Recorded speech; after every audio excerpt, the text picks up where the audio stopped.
All right, my name is Ann Williams. I'm a student at Western Carolina. Today we are holding a Million Student March. This is for us demanding debt-free education. We're demanding $15 an hour for our campus workers, and we are demanding that all student debts be canceled. So here we are. It starts at 11 o'clock and we're meeting at the clock tower. Awesome. Yeah, well, if you want to stick around, make a sign, hang out. Yeah, I'll make a sign for sure. Right on. Cool. A little windy, so here you go. Put that right here. We got markers right here. That's all we need. There you go. Yeah, and we're also marching for $15 an hour for campus workers. So if you work on campus or know somebody that works on campus, let them know and tell them to come out here and check out what we're doing. Okay. Yeah. Year there, though, during 2010-11, where the university requested a 6.5% tuition increase, and the legislature and the state budget actually called for, at the end of the process, a 33% increase. Did the university actually net those funds? We did not. The state shifted those resources to the WCU budget, but they cut the university's budget by a corresponding amount. So the university actually ended up with no real increase. I think that year we actually ended up with a budget cut as a result of that budget cycle. So I'm paying as an out-of-state student. I'm paying 16 grand to go here every year. Financial aid. Last year, over 80% of WCU students received some form of financial aid, and that includes grants, work study, loans, and scholarship. Overwhelmingly, the biggest category of those is student loans. A lot of students are having to take out student loans as part of their financial aid package. That's just tuition. That does not include the $250 a year parking fee. That does not include a lot of other fees that are meal plans or residential or rent, or just anything else. That is straight up tuition. In terms of graduates and their student loan indebtedness, WCU graduates last year averaged $24,700 in total student loan debt. For undergraduate students who were graduating with a bachelor's degree, they were averaging $20,500 for graduates. The average student is in 35 grand debt after they graduate, and this is a 2015 statistic. Last year, as part of the two-year budget cycle, WCU proposed a 3% tuition increase, and that was actually approved as part of the state budget that just recently was finalized. WCU does out-of-state tuition a little bit different. We generally propose a tuition increase for in-state students as a percentage, and then for out-of-state students, we apply whatever that dollar figure is instead of a percentage. Out-of-state students already pay a premium compared to the in-state students to reflect the fact that their families aren't part of the North Carolina tax base, and we do get significant support from the state of North Carolina. The funds generated, as proposed last year, will be used to support faculty and staff retention, instructional costs and capacity needs, and additional student services. The proposal is at the top of page 1 on the handout. 3% for in-state, so about $114 for undergraduate and $127 for graduate students. And then you can see the same dollar figure applied for the out-of-state students. Students are paying more to go to public education than they are to go to places like Oxford and other really, really higher institutions in Europe. Here is a $10 increase in the proposed book rental fee, and that's to cover costs of textbook adoption. For many, many years, we went without increasing the book rental fee, and we're back into a cycle of replacing textbooks as part of the rental program. And this past year, we ended slightly negative on the operating budget of the book rental program. So this fee will help us continue to keep the book rental program viable and successful. So some other reasons why we're out here today is that we've recently learned that in 2013 the interest rate on student loans was doubled. We also have all the student loan debts combined together is actually more debt than all the credit card debt combined in America. So students are really having a burden put on them that doesn't seem very fair. I mean, we're just here trying to get an education. We're trying to better the country. Everybody knows if you have an educated workforce, you're going to have a much better country. People are going to be willing to work more. They're going to be willing to work harder. They're going to know what they're doing, and it's going to be great, you know. Last year, a $12 increase was approved for the transportation fee. The transportation fee is what funds Captran, and that's the bus service on campus. A $12 increase was proposed, but we're withdrawing that and postponing that given the impact of some of the other tuition and fee increases that are being implemented this coming. So this movement, Million Student March, is happening on 110 campuses worldwide, from Europe to Africa to here in America. So we're all in it together. Most of us are here because we're paying our own loan. We're paying our own, most of us are here because we are paying for our own college tuition, or we are struggling with that. And some of us are here just to support others who we just can step in their shoes and understand where they're coming from. But the biggest reason for the increases this coming year is to prepare ourselves to make major improvements to the residence hall capacity. So what you see on the top of page 3 is a number of proposed room rate increases. Okay, well, first off, my name is Michael Buckley. Okay.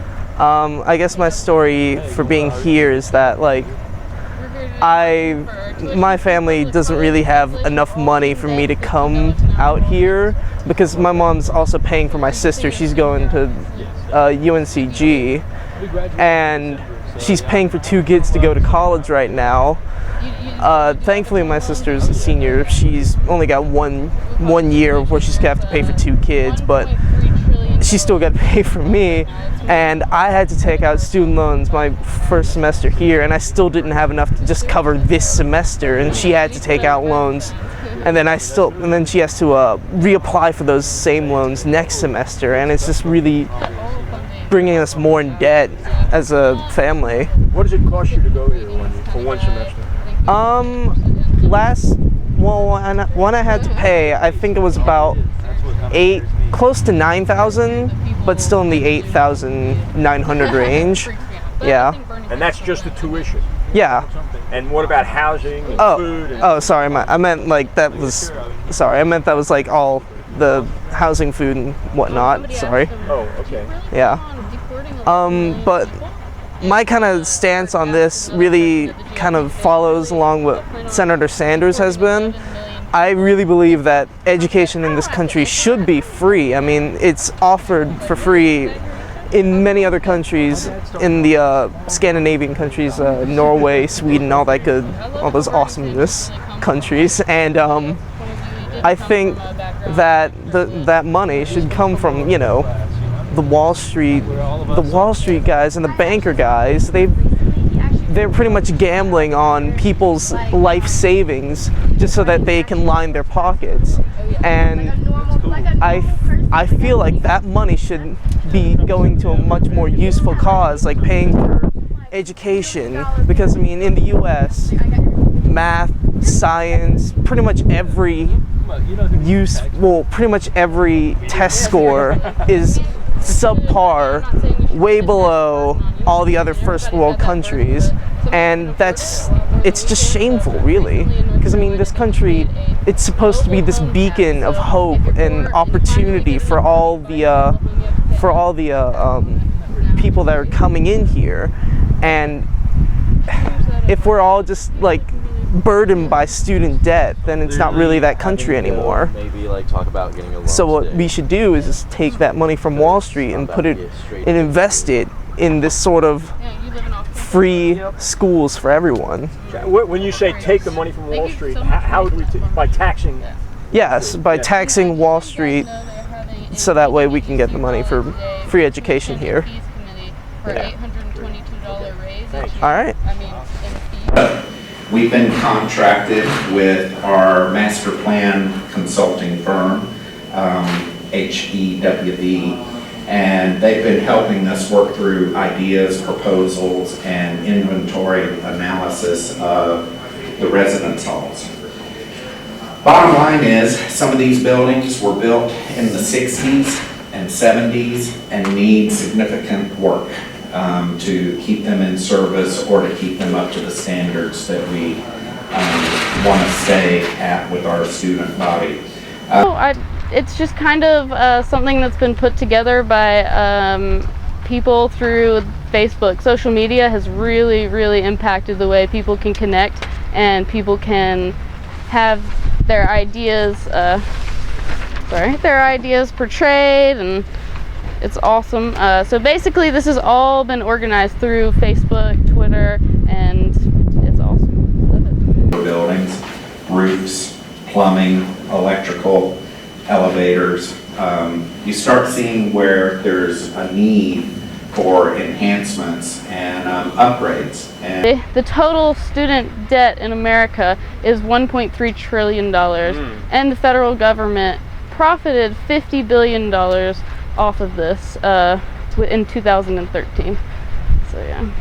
This is the one that's most folks' favorite photo that we've shared. And we have talked with Resident Student Association and with SGA Senate.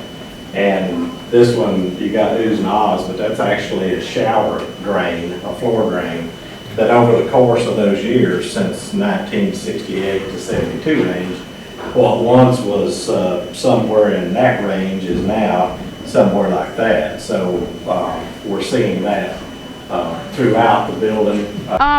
As of right now, I don't really have so many plans. I will be voting for Bernie Sanders because I know he does agree that education should be free for any United States citizen. So I will be voting for Bernie Sanders. I know he will make a difference, and I know he will win, so I'm excited. Yeah, so you got a structure that's basically concrete block and poured decks, and the metal that's in the building is inside that concrete for the most part, not exposed, not bar joists and all. You've got a fairly sound structure that going in, doing a major upgrade, we feel like is certainly within the life expectancy of that building structure of the envelope. So there are more than 40 million students in debt. Like I said, the federal government profited $50 million off of that. That's $50 billion off of that. That's $5 billion more than Exxon, the largest, most profitable company in America, made. So it's pretty crazy. And All Right Building was built around 65. It's masonry structure, but it has bar joists. And the bar joists underneath the bathrooms, at least in this particular one, this is what you see with some rust and all with those bar joists. And so our concern is, as we make our decision and work through the next study, we want to make sure that we understand the existing condition of All Right Building.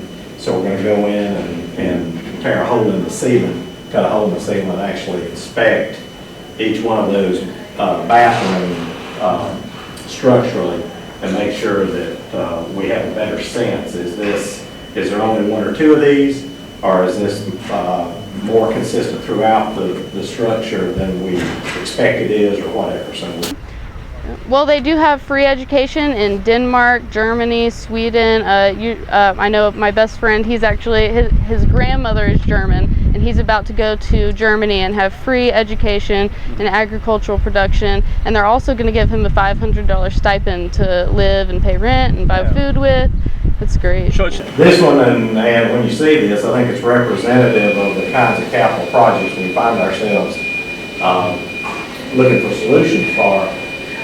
This is Madison Hall. This is a slate roof that has had a major gap in it. They've repaired it. We have a project that has already been approved by the Board of Governors at the state level. We will not be able to actually do the project until the summer of 17. So this has been repaired for the short term. But this type of project, just the roof of Madison, which is a rather small facility, this project we think will run somewhere in this $750,000 range. Or that if we were to take all that money from the government loan, we could actually just pay for everybody's free student college. It's enough money. $50 billion is enough to pay for everybody to go to school. This year, we look at those every year. Our contract requires that we look at them for cost increases based on a market basket of food in the southeast, and if that index goes up, then we are obligated to have a corresponding increase in the meal plans. And the other increase of note is the meal plan. Well, after today, we actually will be marching to the UC Raleigh room upstairs, where they will be having the WCU Tuition and Fees Committee will be having a meeting on raising the student fees by $822 per year. So we're going to end our march there so that we can all speak at this open discussion and get our points in. So, yeah. The primary purpose of the fee increase is to cover operating expenses, utilities, things like that the state budget doesn't pay for, but to also start positioning ourselves financially to build the reserves so we can help finance these future projects. We'll have to borrow money to do whatever we're going to do, but you've got to have so much money saved up that you can commit to the project. My name is Taylor Harris. I'm currently a freshman in college. I am over $12,000 in debt.